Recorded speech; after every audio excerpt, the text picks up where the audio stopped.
Hello friend, welcome to our channel Jyoti for knowledge and entertainment Delhi में। आज हम करने वाले देवगिरी के यादव वंश के बारे में क्वेश्चन एंड आंसर। इससे ज़्यादा टॉपिक नहीं है क्योंकि इसका लूसेंट में भी और कहीं पे भी इसके बारे में ज़्यादा नहीं बताई गई है, तो इसका सेशन सिर्फ आज के लिए ही रहेगा और कल नेक्स्ट टॉपिक नए टॉपिक के साथ शुरू करेंगे। तो क्वेश्चन नंबर 1 पे आते हैं। देवगिरी के यादव वंश की स्थापना किसने की थी? ऑप्शन है भिल्ला पंचम, सिंघन, रामचंद्र या मलिक काफूर। तो देवगिरी के यादव वंश की स्थापना भिल्ला पंचम ने की थी। क्वेश्चन नंबर 2, देवगिरी के यादव वंश से पहले देवगिरी के यादव वंश पहले किसके सामंत थे? ऑप्शन है चोल वंश, चालुक्य वंश, राष्ट्रकूट वंश या पुष्यभूति वंश।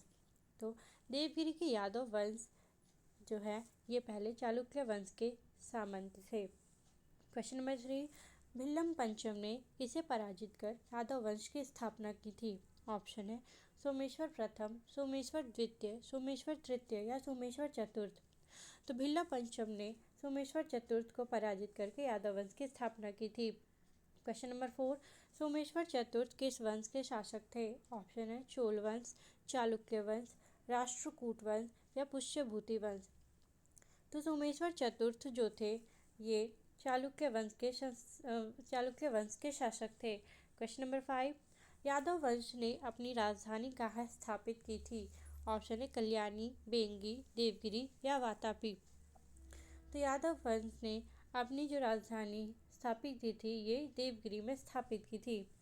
क्वेश्चन नंबर 6, भिल्ला पंचम के बाद यादव वंश की गद्दी पर कौन बैठा था? ऑप्शन है जातुगी या जिसका नाम कहीं कहीं जात्रपाल प्रथम भी लिखा हुआ है, सिंघन या फिर सिंघन, रामचंद्र या महादेव।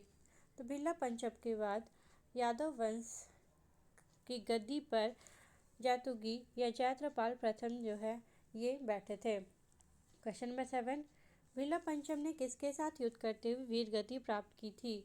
ऑप्शन है अलाउद्दीन खिलजी, बल्लाल द्वितीय, मलिक काफूर या भोज द्वितीय। तो भिल्लम पंचम जो थे ये बल्लाल द्वितीय के साथ युद्ध करते हुए वीरगति को प्राप्त हुए थे। क्वेश्चन नंबर 8, यादव वंश की राजधानी देवगिरी कहाँ स्थित थी? ऑप्शन है केरल, कर्नाटक, महाराष्ट्र या गोवा। तो यादव वंश की जो राजधानी देवगिरी थी ये महाराष्ट्र में स्थित थी। क्वेश्चन नंबर 9, जातुगी या जात्रपाल प्रथम के बाद यादव वंश की गद्दी पर कौन बैठा था? ऑप्शन है कृष्ण, सिंघन या सिंहन, रामचंद्र या महादेव। तो जात्रपाल या जातुगी के बाद यादव वंश की गद्दी पर सिंघन, जिसे कहीं कहीं सिंघन लिखा हुआ है, ये राजगद्दी पर बैठे थे। क्वेश्चन नंबर 10, सिंघन या सिंहन कब राजगद्दी पर बैठा था? ऑप्शन है 1200 ईस्वी में, 1210 ईस्वी में, 1115 ईस्वी में या 1250 ईस्वी में। तो सिंघन या सिंहन ये 1210 ईस्वी में, 1210 ईस्वी में राजगद्दी पर बैठा था। क्वेश्चन नंबर 11, देवगिरी के यादव वंश का सबसे प्रतापी राजा कौन था? ऑप्शन है कृष्ण, सिंघन या सिंहन, रामचंद्र या महादेव। तो देवगिरी के यादव वंश का सबसे प्रतापी राजा ये सिंघन या सिंहन को ही कहा जाता था। क्वेश्चन नंबर 12, सिंघन या सिंहन का शासनकाल कब से कब तक था? ऑप्शन है 1200 से 1250 ईस्वी तक, 1200 से 1230 ईस्वी तक, 1210 से 1246 ईस्वी तक या 1230 से 1250 ईस्वी तक। तो अभी हमने पढ़ा था कि ये 1210 ईस्वी में बैठे थे, तो इसका शासनकाल कब से कब तक था? 1210 से 1246, 1210 से 1246 ईस्वी तक। 13, क्वेश्चन नंबर 13, सिंघन या सिंहन ने किसे पराजित कर अपने क्षेत्र को पुनः प्राप्त किया था? ऑप्शन है अलाउद्दीन खिलजी, बल्लाल द्वितीय, मलिक काफूर या भोज द्वितीय। तो देवगिरी के जो संस्थापक थे भिल्ला पंचम, उसे बल्लाल द्वितीय ने पराजित कर दिया था और उसके बाद यहाँ के सारे क्षेत्रों को उन्होंने जीत लिया था। लेकिन जब सिंघन राजगद्दी पर बैठे तो इन्होंने पुनः बल्लाल द्वितीय से युद्ध किया और इस युद्ध में उन्हें पराजित कर अपने क्षेत्र को पुनः प्राप्त किया था। क्वेश्चन नंबर 14, सिंघन के बाद यादव वंश के गद्दी पर कौन बैठा था? ऑप्शन है कृष्ण, भिल्ला पंचम, रामचंद्र या महादेव। तो सिंघन के बाद यादव वंश की गद्दी पर कृष्ण बैठे थे।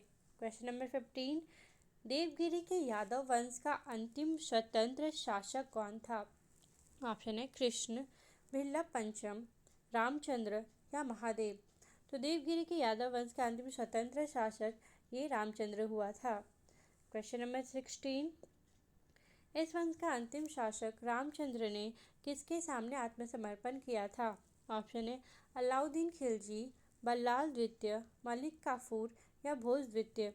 तो इस वंश के जो अंतिम शासक थे रामचंद्र, इन्होंने मलिक काफूर के सामने आत्मसमर्पण कर लिया था। क्वेश्चन नंबर 17, मलिक काफूर किसका सेनापति था? ऑप्शन है अलाउद्दीन खिलजी, बल्लाल द्वितीय, मोहम्मद बिन तुगलक या भोज द्वितीय। तो मलिक काफूर के बारे में बिल्कुल याद रखिए, ये बहुत इम्पॉर्टेंट पर्सन है जो अलाउद्दीन खिलजी के सेनापति थे। क्वेश्चन नंबर 18, अलाउद्दीन खिलजी किस वंश के शासक थे? ऑप्शन है चोल वंश, चालुक्य वंश, राष्ट्रकूट वंश या खिलजी वंश। तो नाम से ही पता चल जाता है अलाउद्दीन खिलजी जो थे ये खिलजी वंश के शासक थे। क्वेश्चन नंबर 19, रामचंद्र से पूर्व यादव वंश का शासक कौन था? ऑप्शन है कृष्ण, वल्लभ पंचम, सिंघन या महादेव।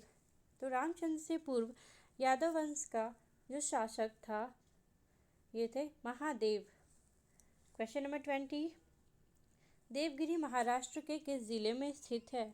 ऑप्शन है कोल्हापुर, औरंगाबाद, नागपुर या नासिक। तो देवगिरी जो है ये महाराष्ट्र के औरंगाबाद में स्थित है। Thank you for watching this video. अब आते कल के सवाल के जवाब पे। कल मैंने सवाल पूछा था जयकेसी प्रथम किस वंश के शासक थे?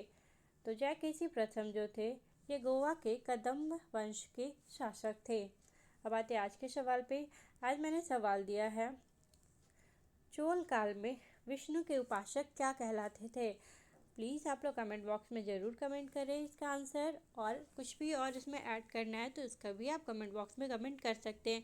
अब कल फिर मिलते हैं नए सेशन के साथ, नए क्वेश्चन आंसर के साथ। तब तक के लिए आप सभी को बाय बाय, और आप लोग थोड़ा सा टाइम निकालिए और डेली इस वीडियो को ज़रूर देखें। ये आप लोगों के लिए बहुत बेस्ट और बहुत ही ज़्यादा काम आएगी। अब मिलते हैं कल नए क्वेश्चन आंसर के साथ, तब तक के लिए आप सभी को बाय बाय।